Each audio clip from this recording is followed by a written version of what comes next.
He took to Twitter on Thursday to say thanks for giving him some added motivation, tweeting this, "Thank you, as if I needed more gas, hashtag washed, hashtag frown emoji." Max, tell me this. What does LeBron have to do to silence the haters? Beat the Nets. How's that? Try that. Beat the Nets. Beat KD and the Nets. That'll silence the haters. By the way, he'll be the underdog to do it, no doubt. Think about if you switch teams, though. Let's say LeBron's teammates were Harden and Kyrie, and KD's were Westbrook or reuniting, let's just say, with Westbrook and AD. Imagine if you would have given Westbrook and KD, once they reached their peaks, AD on that team. Ooh. You think about it a little differently. You think the Lakers' chances, at least I do, got a little better because of the way KD shoots the ball. Now the shooting problem goes away a little bit. Yeah, LeBron would be the underdog against the Nets. I expect the Nets at full strength to be unmatched. But he's not without chances, LeBron. Westbrook is a great player. With warts and all, he's a great player. AD is a great player. And LeBron, last I recall, was considered by many the MVP last year until he started slowing down due to injury. By many, the MVP last year. This would not be the first time, Stephen A., LeBron James has done something like this. In 2016, he beat the 73-win Warriors team, a team in Game 7 where LeBron James won Finals MVP, a team that Kevin Durant's OKC Thunder took to a Game 7 at Oracle and failed to beat.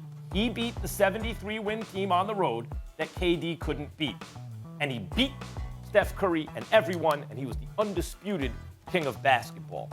You want to be that again? Because I get where LeBron's coming from. It's one thing if there's a unanimous selection of someone else.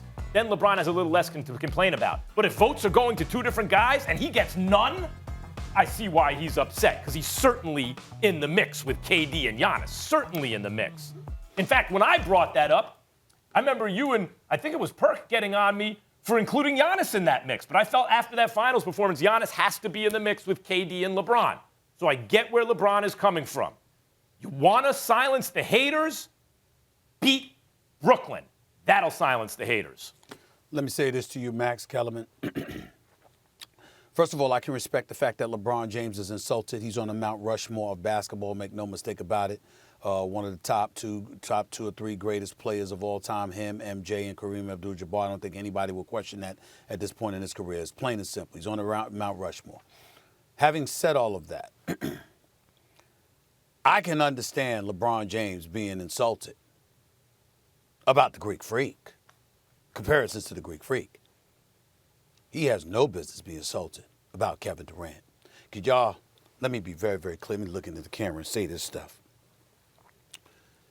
Kevin Durant is the best player in the world. Period.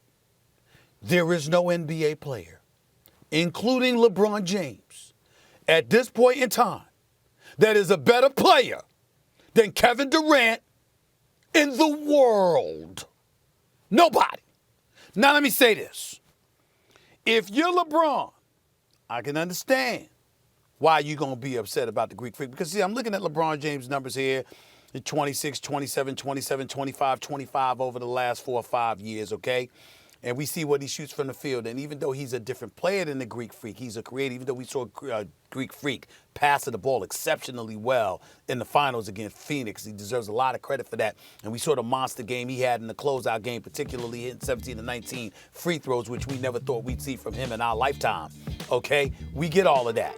But in the end, when you look at LeBron James the playmaker, LeBron James the facilitator, LeBron James the basketball savant that exploits mismatches like it's going out of style, LeBron James the greatest passer in the game as far as I'm concerned. When you look at all the elements of his game and what he brings to the table, there is simply no denying how special LeBron James is, the kind of effect and impact he has on the game of basketball. And there's no way on earth that two players should definitively be rated ahead of him to the point where he receives no votes from the executives and scouts. No votes. There's no excuse for that, okay? Stephen A., this is where I'm confused, though. LeBron has the same numbers, if not better, than Kevin Durant last season. I'm looking at him right now. Well, I'm not looking at just numbers.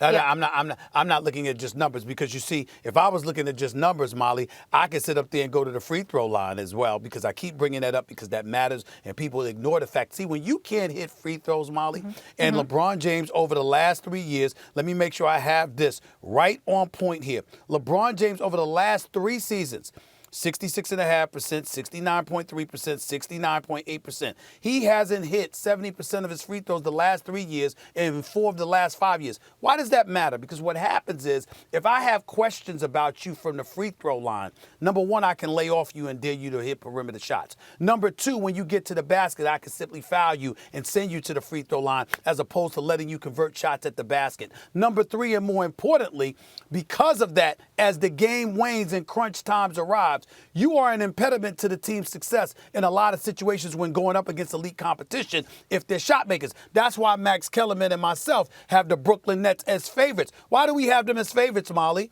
Why do we have them as favorites, Max? We know they ain't elite defensively. We know that they are below average at best. We were making news about the Nets being ranked 25th as a defensive team and saying that's good enough because they are unstoppable. Yeah, they score offensively. Unstoppable. They're shot makers. And so when you compare LeBron and some of his recent struggles, particularly from the free throw line, in that regard, and obviously as a perimeter shooter overall, and you compare that to the marksmanship and the sniper-like capability of Kevin Durant, what would you rather have? I'd rather have Kevin Durant. I would say it's very close. I'd say it's undetermined right now, but you're entitled to your opinion, as everyone is. I think LeBron is surprised that no one's opinion is that it's him, because Molly's right about the numbers. And in terms of the free throws, LeBron's not a bit like if he hits about 70% of his free throws. It should be higher. It should be better. That's not a disaster. Out of every 10 trips to the line, or every 5 trips to the line, if it's not an and one, right? You're shooting 2 free throws, so you have 10 free throw shots, right? Out of every 10, KD will hit 2 more than LeBron. That means every 10 trips to the line, KD is worth 2 points more than LeBron. But LeBron more than makes up for that in other ways. Kevin Durant turned into an excellent passer. LeBron James is among the very greatest passers who ever lived. He elevates the play of those around him, unlike anybody else.